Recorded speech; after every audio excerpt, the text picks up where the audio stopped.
An Interior Change 43. Bendiciones hermanos y hermanas de habla hispana, soy Diana Canadi, saludos desde San Luis, Missouri. Es una alegría para mí hablarles de lo que dice la Biblia acerca de los últimos tiempos. Espero que esta lección sea de inspiración y motivación para su vida, a fin de que usted como hijo de Dios, madure en su fe y sea de bendición en su casa, su iglesia y comunidad. Oremos. Padre del cielo, te pido humildemente en el nombre de Jesús, que toques con tu Espíritu Santo el corazón de mis oyentes, y que ellos puedan prepararse para poder sobrellevar los tiempos duros y difíciles del fin. Amén. Un cambio interior. Durante varias semanas hemos estado hablando del Sermón del Monte, acerca de lo que predicó Jesús en los primeros días de su ministerio. El sermón nos muestra un estándar aparente e imposible para el comportamiento humano. De allí que muchos se preguntan, ¿Dios espera que vivamos conforme a estos principios? ¿No es su propósito demostrarnos que somos malos? Otros dicen, que es un rol de conducta para el tiempo postrero. Para entender correctamente el Sermón del Monte, tenemos que interpretarlo de acuerdo al plan de salvación. Dios Todopoderoso desea recuperar su familia. Él creó a todos los seres humanos para que se conviertan en sus hijos e hijas, para que sean santos y justos, confíen y vivan en una completa dependencia en Él. Efesios 1 del 4 al 5. El problema fue que todos los seres humanos han elegido, como querían ser independientes de Él por causa del pecado, están descalificados para pertenecer a la familia de Dios. Romanos 3:23. Hace 2000 años Dios se encarnó, tomó una naturaleza humana y vino al mundo por medio de María. Él es 100% hombre y 100% Dios, no es la mitad Dios y la mitad hombre. Juan 1:1, Juan 1:14. Jesús se encarnó para poder morir como sacrificio por nuestros pecados, para abrirnos el camino, y para que seamos restaurados y transformados al propósito en que fuimos creados. Hebreos 2 del 14 al 15, Primera de Pedro 3:18. Cuando una persona reconoce a Jesús como Señor y Salvador, sus pecados son perdonados y recupera su relación con Dios, su Creador, convirtiéndose en hijo o hija de Dios. Jesús no solo abrió el camino para que los hombres y las mujeres fueran restaurados a su propósito eterno, sino para que sean modelo para la familia de Dios. Dios desea hijos e hijas que sean como Cristo en carácter, actitudes, motivos y conducta. Romanos 8:29. Cuando Jesús estuvo en la tierra, nos demostró con su ejemplo cómo viven los hijos e hijas de Dios. Él también nos enseñó el tipo de carácter que deben tener los hijos e hijas de Dios para impactar en este mundo. Todo el Sermón del Monte es una descripción del carácter de Cristo, y de cómo verdaderamente son los seguidores de Jesús, como ejemplo para los perdidos que existen en esta tierra. Para entender correctamente el Sermón del Monte, debemos considerar cómo lo oyeron los primeros oyentes de aquel tiempo. Jesús, nacido judío en el Israel del siglo I, en los tiempos que los judíos se aferraban a la ley y los escritos proféticos del Antiguo Testamento, y esperaban que Dios estableciera un reino visible en la tierra. Daniel 2:44, Daniel 7:27. Jesús comenzó su ministerio público llamando a hombres y mujeres al arrepentimiento, apartarse del pecado y volverse hacia Dios, exhortándoles que el reino de los cielos estaba cerca. Mateo 4:17. El mensaje de Jesús llamó la atención de la gente que esperaba la llegada del reino eterno, porque sabían que el pecado los mantenía fuera del reino, y querían saber qué era necesario hacer para tener un lugar en el reino de Dios. Jesús, con la predicación del Evangelio, estableció su reino eterno visible a este mundo, y habló de que debían estar preparados para su segunda venida. Jesús vino hace 2000 años para establecer su reino en los corazones y las vidas de aquellos que creen en Él y obedecen sus enseñanzas. La palabra griega reino significa reinar o gobernar. Cuando una persona se aparta del pecado y se entrega voluntariamente su vida al gobierno y reinado de Dios, su reino se extiende en ellos, y Jesús con su espíritu y vida habita en las personas que le siguen. El reino se establece en ellos, donde quiera que estén los creyentes. El reino de Cristo está en todas partes donde hay corazones dispuestos a amarle y obedecerle. Lucas 17 del 20 al 21, Juan 14:17. Cuando Jesús predicó el Sermón del Monte, nadie en la audiencia no sabía que Jesús vino a morir para establecer su reino invisible en la tierra. Todos ellos esperaban un reino visible, por eso no lo aceptaron. Ellos no sabían que Él enviaría el Espíritu Santo a morar en aquellos que creen en Él, para capacitarlos para vivir de la manera Cristo vivió. Gran parte de la enseñanza de Jesús tenían como objetivo prepararlos para recibir la salvación por medio de su sacrificio, muerte y resurrección, y que su reino era interior, en el corazón de los que a Él se acercan con sinceridad. El gobierno o reinado de Jesús en nuestras vidas no implica seguir reglas externas, sino principios espirituales que gobiernan nuestro ser interior. Cuando cambiamos de vida, vivimos para Él, y nos sometemos a sus mandatos y leyes que gobiernan nuestra vida. Nosotros mismos, voluntariamente abandonamos nuestra vieja manera de vivir para Él, y a su manera. Segunda de Corintios 5:15, Mateo 16:24. Dios, el Espíritu Santo mora en nosotros con el nuevo nacimiento. Juan 3 del 3 al 5. Él es nuestra ayuda para vivir una vida agradable a Dios, para obedecer su voluntad y reconocerlo como el soberano de nuestras vidas. Jesús en su sermón dio 7 declaraciones sobre el carácter y el tipo de personas que califican para su reino: los pobres de espíritu, que son humildes; los que lloran sus pecados, porque verdaderamente están arrepentidos; los mansos de corazón, que son amables y tolerantes con los demás; los que tienen hambre y sed de justicia, que anhelan siempre hacer lo justo y correcto; los que son misericordiosos, que un corazón lleno de compasión; los que son puros de corazón, porque tiene pensamientos puros y aman hacer voluntad de Dios; los pacificadores, porque se esfuerzan por llevarse bien con la gente. Mateo 5 del 3 al 9. Jesús dijo que en el reino de los cielos pertenece a esta clase de personas. A estas 7 afirmaciones se conocen con el nombre de bienaventuranzas, porque cada una de ellas comienza con la palabra bendito o feliz. Recordemos que, en el plan de salvación, los seres humanos volvemos a tener la personalidad, tal como fuimos creados originalmente, que tenemos la imagen de Dios y la capacidad de expresar su bondad, amabilidad, amor y misericordia, porque fuimos creados para ser mansos y humildes de corazón. Por eso somos felices.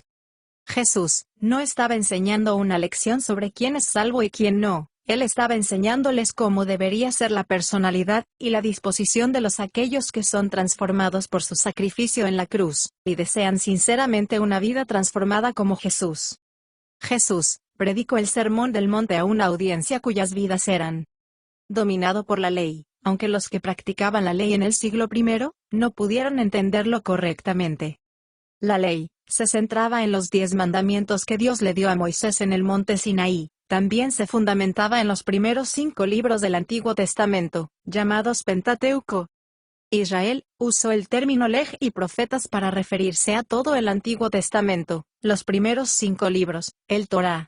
Los judíos del siglo XIX usaban la palabra ley para referirse a la ley oral y la ley escrita de los escribas. Los 10 mandamientos del Antiguo Testamento contienen muchas normas y reglas, y principios que los judíos debían aplicarse al pie de la letra y de acuerdo a las circunstancias.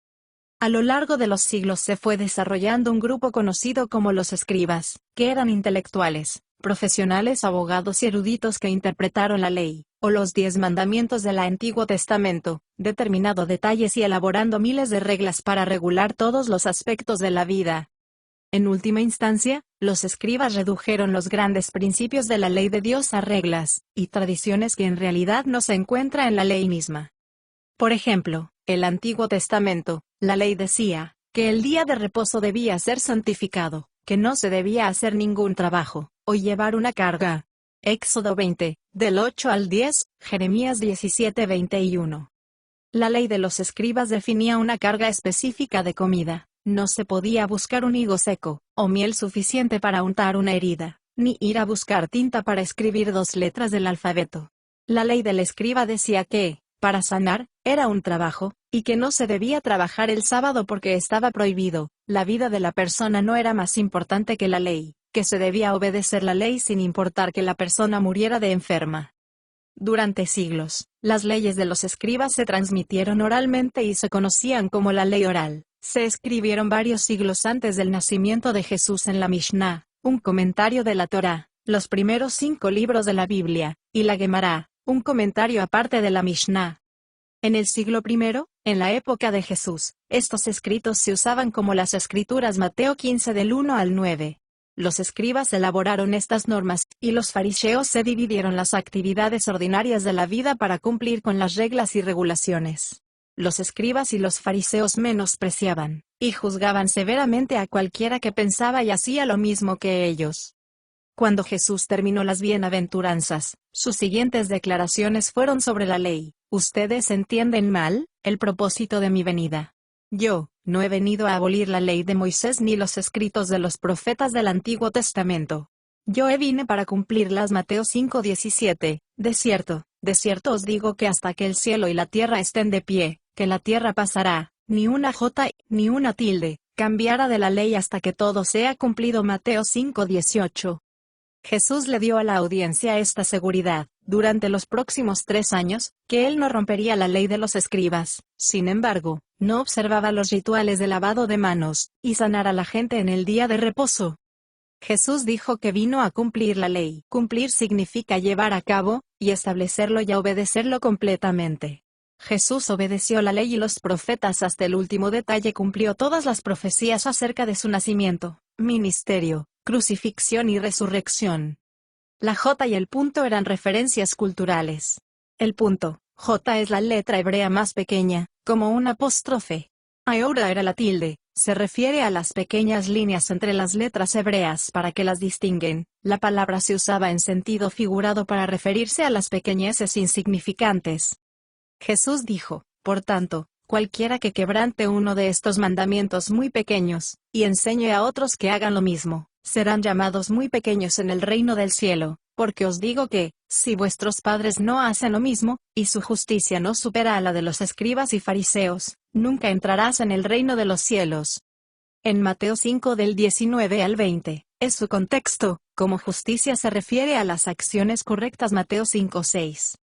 El concepto de justicia que tenían los maestros religiosos, escribas y fariseos parecían acerca de Jesús, era que la ley estaba, sobre todo, ellos pensaban que practicar la ley les hacía justos y santos. Jesús dejó claro que estos religiosos tenían una justicia externa, pero no una justicia interna. Su religión superficial no les serviría de nada, porque solo guardan reglas solo de apariencia y no de corazón. Sus actitudes eran contrarias a todo lo que creían. Jesús dijo, más tarde, «Qué terrible será para vosotros, maestros de la ley, religiosos y escribas hipócritas, porque os preocupáis de diezmar hasta lo más mínimo, pero no hacia lo justo y bueno. Usted sois tan cuidadosos en limpiarla fuera del vaso y del plato, pero por dentro estáis inmundos, llenos de rapacidad y de libertinaje. Son sepulcros blanqueados, hermosos por fuera, pero por dentro puro cadáver y pestilencia». Mateo 23 del 23 al 28. Los escribas y fariseos establecieron reglas y regulaciones, pero pasaron por alto el verdadero sentido de la ley. Jesús resumió la ley de Dios: amarás al Señor tu Dios con todo tu corazón, con toda tu alma, y toda tu mente. Este es el primero y más grande mandamiento. Deuteronomio 6:5, y el segundo, que es igualmente importante, es amarás a tu prójimo como a ti mismo. Levítico 19:18. Todos los demás mandamientos y los profetas se basan en estos 2 mandamientos. Mateo 22 del 37 al 40. Jesús predicó la mayor parte del resto de su sermón presentando la verdadera justicia del reino, los motivos, actitudes y acciones correctas de aquellos que pertenecen a su reino. En la siguiente sección de su sermón, encontramos algunas de las declaraciones más extrañas y más mal entendidas. Jesús hizo: si llamas tonto a alguien, irás al infierno; córtate la mano y sácate el ojo; pone la otra mejilla; regalar el abrigo. En esta parte del sermón Jesús utilizó 6 ejemplos de la ley: el asesinato, adulterio, divorcio, los juramentos, así como tomar represalias y amar al prójimo, y exponer la falsa justicia de los líderes religiosos, y presentar el verdadero espíritu y el significado de la ley de Dios. Jesús no estaba enseñando sobre estos temas para hacernos entender que el espíritu está delante de la ley, para exponer las malas interpretaciones de los fariseos y los escribas. Haciendo estas declaraciones, oísteis que fue dicho: ojo por ojo, ala con ala. Pero yo os digo. Mateo 5:21, 27, 31, 33, 38, 43. En cada caso, Jesús citó la ley de Moisés, pero en lugar de dar la interpretación de los escribas, dio su propia enseñanza. Su interpretación estaba reclamando la autoridad para hablar en nombre de Dios, dejando atónitos a sus oyentes, entregándoles un estándar aún más sorprendente. Jesús dijo que no solo el hombre que asesina es culpable de quebrantar la ley de Dios, Éxodo 20:13, sino también el que se enoja con sus hermanos es culpable y reo de juicio, Mateo 5:21. Jesús dijo que no solo el hombre que comete adulterio es culpable de quebrantar la ley de Dios, Éxodo 20:14, sino que mirar a una mujer con deseo lujurioso en su corazón, ya cometido adulterio con en su corazón, Mateo 5:27. Según Jesús, no basta con no asesinar ni cometer adulterio, el estándar que Dios requería era más alto, ni siquiera, era una actitud interior y también un acto exterior. Los motivos y las intenciones son importantes para Dios, tanto la pureza interior como la exterior. Los hombres son juzgados no solo por sus acciones, sino por sus deseos, incluso si nunca los llegó a cometer. El autocontrol es bueno, pero eliminar el deseo, esta es la meta de la salvación, la completa restauración de la naturaleza humana de la corrupción y el daño del pecado, tanto en nuestros motivos como en nuestras acciones. Esto es lo que Jesús ha venido a proporcionar y producir en nosotros, un cambio interior para ser semejantes a Él, para tener un carácter conforme a la voluntad de Dios, y ser capaces de ser guiados por el Espíritu. La ley y los profetas dicen: daré a mi pueblo un corazón sencillo y pondré un espíritu nuevo, quitaré el corazón de piedra y les daré en cambio un corazón tierno, que ame y obedezca mis mandamientos. Ezequiel 11 del 19 al 20. Pondré mis leyes en sus mentes, las escribiré en su corazón. Yo seré su Dios, y ellos serán mi pueblo. Jeremías 31:33. La ley y los profetas, dice: el Señor ya os ha dicho lo que es bueno, y esto es lo que Él requiere, el hacer lo que es correcto, amar la misericordia y caminar humildemente con tu Dios. Miqueas 6:8. Nótenos que estos son rasgos interiores que se expresan a través de acciones externas. Estas lecciones sobre el carácter cristiano pueden parecer abrumadoras para quienes sinceramente quieren seguir a Jesús y vivir una vida agradable a Dios. El que predicó el Sermón del Monte, nos conoce mejor que nosotros mismos. Él sabe lo malo que somos. El corazón humano es engañoso y perverso. ¿Quién sabe realmente cuán malos somos? Pero el Señor lo sabe. Yo, el Señor, examino los corazones y discierno los secretos más íntimos del corazón. Jeremías 17 del 9 al 10. Jesús, nuestro Dios encarnado, nos amó y nos ama lo suficiente, que se humilló para venir a este mundo y morir por nuestros pecados, y abrirnos el camino para que seamos restaurados y transformados a su imagen, para ser portadores de su gracia como hijos e hijas que agradan al Padre siendo obedientes. Jesús sabía que nadie en la audiencia era capaz aún de cumplir el estándar que Él estaba estableciendo. Más adelante en el sermón nos enseñó cómo orar a Dios el Padre. Parte de la oración incluía pedirle a Dios que perdone nuestros pecados, y los ayude a resistir la tentación. Mateo 6 del 12 al 13. Jesús sabía que aún no éramos semejantes a Cristo, por eso, Él oró al Padre del cielo que cuidará de nosotros mientras su gracia y su reino. Él dijo que nuestro Padre es mejor que el Padre terrenal. Mateo 7 del 9 al 11, Mateo 6 del 25 al 34. Si te sientes condenado porque sientes que quedas corto, recuerda que este sermón es un llamado a ser como Cristo. Él nos conoce y nos ama, Él trabajará en nosotros para perfeccionarnos periódicamente. Filipenses 1:6, Filipenses 2:13. Cuando Jesús llamó a Pedro para que lo siguiera, le dijo: sígueme y yo te haré pescador de hombres. En otras palabras, está diciendo: si me quieren ser como yo haré de ustedes lo que quiero que sean. Lucas 5:10. Las bienaventuranzas no son un poder legalista, todo o nada. Lo que necesitamos es empezar a practicar y conforme practicamos vamos a ir mejorando con la ayuda del Espíritu. Empecemos a ser tolerantes, no arrematamos a las personas reaccionando de ira, aunque no somos perfectos, estamos camino a la perfección, vayamos en la dirección correcta poco a poco.